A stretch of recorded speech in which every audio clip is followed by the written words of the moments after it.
Welcome to the holiday circle. Today, we have Sashi Wallace, a young chipmunk, who's found himself suddenly a lot larger than he expected. Liam Dunn, a psychologist and child expert, who's also written a few books about medieval warfare. Jeremy Salwin, a young man, a hobo, and a procrastinator of epic proportions. And, finally, our mute, Ariel Wigdor. Oh yeah, we also got a hobo in the studio, whatever. Sashi. I'm guessing you like those pine cones then?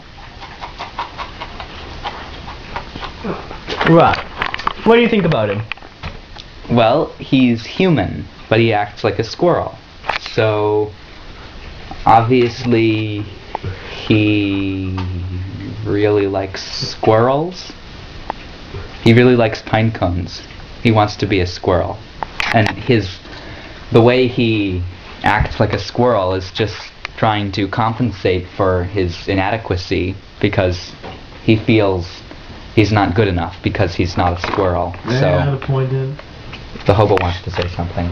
Yeah. I believe that he's acting like a squirrel because, being a hobo, I like to see squirrels, and I don't have much in my life. You know, I don't have a family or anything. So the squirrels are kind of like my family. So maybe he didn't have a family, so he lived with the squirrels. I didn't know that you hunted your family with bows and arrows, sticked them on skewers, and roasted them over a pit in the sewer. It's a tough life. I bet.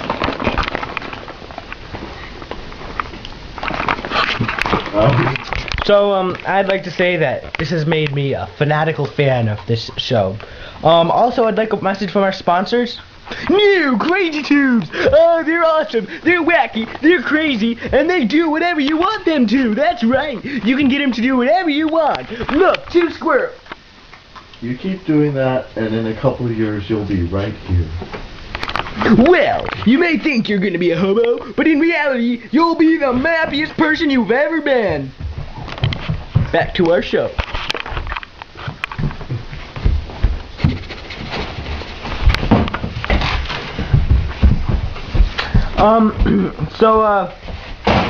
Professor Dunn, you've done some research on Canadians and on squirrels. Do you find any similarities between them? They're very similar. Most squirrels are actually Canadian. Some Canadians actually act like squirrels. In fact, there's a very high percentage of people in